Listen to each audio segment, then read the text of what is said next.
আল্লাহ তাআলার দরবারে লাখো লাখো শুকর যে রব্বুল আলামিন তায়েফের জমিনের এমন একটা জায়গা আমাদেরকে হাজির করে দিয়েছেন, যে জায়গাটা কিয়ামত পর্যন্ত ইসলামের বিশেষ একটা নিদর্শন হিসাবে পরিচালিত হচ্ছে।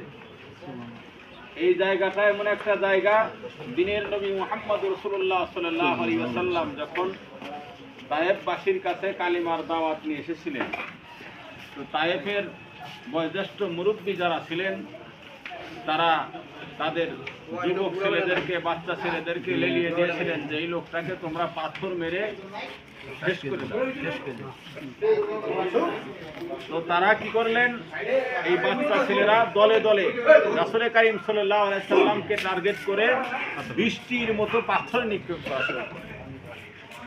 বৃষ্টির মতো পাথর নিক্ষেপ করা শুরু করলেন এবং রাসূল কারীম সাল্লাল্লাহু আলাইহি সাল্লামের শরীর মুবারক পাথরের আঘাতে ক্ষত বিক্ষত হয়ে রক্ত পড়তে লাগলেন। রাসূল কারীম সাল্লাল্লাহু আলাইহি ওয়াসাল্লাম অস্থির হয়ে, পেরেশান হয়ে এই জায়গায় গাছের তলায় অবস্থান করতেছিলেন আর নিজের হাতের রুমাল দিয়ে রক্তগুলোকে মুছে মুছে জমিন থেকে আলাদা রাখতেছিলেন যেন রক্ত ধরে জমিনে না পড়ে। সাহাবী জিজ্ঞাসা করেছিলেন, ইয়া রাসূলুল্লাহ, এই আহত অবস্থায় আপনি কেন রক্তকে সংগ্রহ করতেছেন? রাসূল কারীম সাল্লাল্লাহু আলাইহি সাল্লাম বলেছিলেন যে দেখো, আমার এক ফোঁটা রক্ত যদি তায়েফের জমিনে পড়ে, কিয়ামত পর্যন্ত তায়েফের জমিনে কোনো বৃক্ষ জন্ম নেবে না। পক্ষান্তরে রাসূল কারীম সাল্লাল্লাহু আলাইহি সাল্লাম বদ দোয়ার পরিবর্তে তায়েফবাসীর জন্য নেক দোয়া করেছেন, তায়েফের জমিন যেন কিয়ামত পর্যন্ত উর্বর জমি হয়, ফল ফলালি দিয়ে সুসজ্জিত হয়, সেরকম দোয়া করেছিলেন। রাসূল কারীম সাল্লাল্লাহু আলাইহি সাল্লাম অবস্থায় খুব পেরেশান এবং তৃষ্ণার্ত ছিলেন। তো একজন এই বাগান, এই যে বাগান দেখতেছেন, এই বাগানের কাজ করেওয়ালা কর্মচারী, উনি রাসূল কারীম সাল্লাল্লাহু আলাইহি সাল্লামকে তৃষ্ণা দূর করার জন্য ওনার মালিকের কাছ থেকে অনুমতি নিয়ে রাসূল কারীম সাল্লাল্লাহু আলাইহি সাল্লামকে এক পেয়ালা, এক গ্লাস আঙ্গুরের রস পান করাইছিলেন। রাসূল কারীম সাল্লাল্লাহু আলাইহি সাল্লাম বলেছেন, আমি আরো ক্ষুধার্ত, আমি তৃষ্ণার্ত, তোমার মালিকের অনুমতি নিয়ে আমাকে আরো এক গ্লাস পানি পান করো। রাসূল কারীম সাল্লাল্লাহু আলাইহি সাল্লাম এই আঙ্গুরের রস পান করে উনি কি করলেন, তৃষ্ণার্ত দূর করে সামান্য স্বস্তি ভোগ করলেন। তখন জিজ্ঞাসা করলেন, তোমাকে তো দেখে মনে হচ্ছে তুমি আইয়ুব নবীর বংশধর। তখন ওই যুবক বলছিল যে আমি তো আইয়ুব নবীর বংশধর, আপনি কেমনি বুঝলেন? তো যুবককে রাসূল কারীম সাল্লাল্লাহু আলাইহি সাল্লাম বলতেছিলেন যে দেখো, এক নবীর সাথে আর এক নবীর সম্পর্ক আছে। এই কথা যারে জীবনে দেখি নাই, সে আমার বংশের পরিচয় কেমনে বলতে পারে? সাধারণ মানুষ না। সঙ্গে সঙ্গে কি করছে, তার মালিকের অনুমতি নিয়ে সে কালিমা পড়ে মুসলমান হয়ে গেছে। সেই ব্যক্তি যিনি হলেন আব্দাস রাদিয়াল্লাহু তাআলা। আব্দাস ওই যে লেখা, আর উনার নামে এইখানে এই সৌদি বাদশা একটা মসজিদ করেছেন, যেখানে রাসূল কারীম সাল্লাল্লাহু আলাইহি সাল্লাম আহত অবস্থায় বসেছিলেন। এই জায়গাটাই ছোট মসজিদ করেছেন। এই মসজিদের নাম দিছে মসজিদে আব্দাস। রাসূল কারীম সাল্লাল্লাহু আলাইহি ওয়াসাল্লাম সেই দিন এই আহত মানবাহত অবস্থায় যখন জিবরাইল আলাইহিস সালাতু ওয়াস সালাম এসে বললেন, ইয়া রাসূলুল্লাহ, আপনাকে তায়েফবাসী এত কষ্ট দিল, আপনি যদি অনুমতি দেন তাহলে আমার পাখা দিয়ে এই গোটা তায়েফ, এই গোটা পাহাড়টা উল্টায়া তায়েফবাসীকে তীরতরের জন্য নিস্তেনাবুদ করে দিই।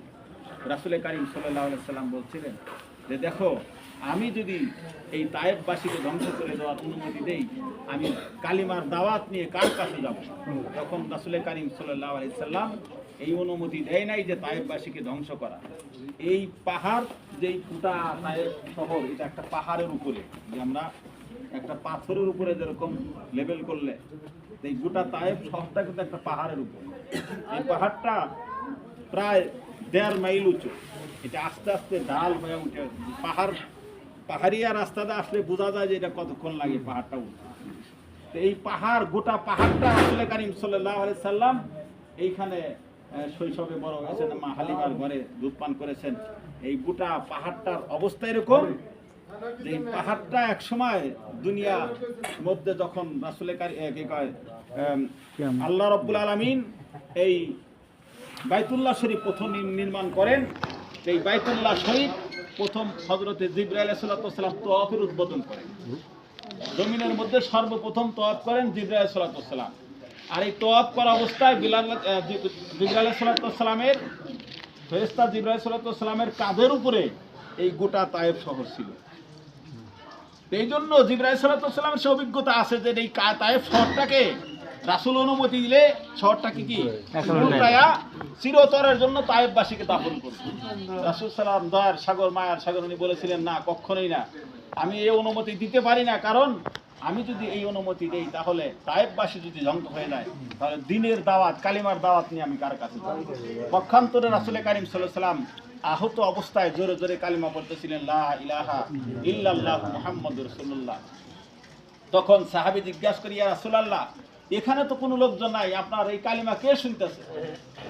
তখন রাসূল কারীম সাল্লাল্লাহু আলাইহি সাল্লাম বলছিলেন যে আমার কালিমাযুক্ত হাওয়া তায়েফবাসীর প্রতিটি ঘরে ঘরে গর্ভবতী মহিলাদের নাক দিয়ে প্রবেশ করবে, আর ওই গর্ভে থেকে যেই সন্তান জন্মগ্রহণ করবে সেই কালিমাওয়ালা হয়ে যাবে। সুবহানাল্লাহ। হয়েছেও তাই।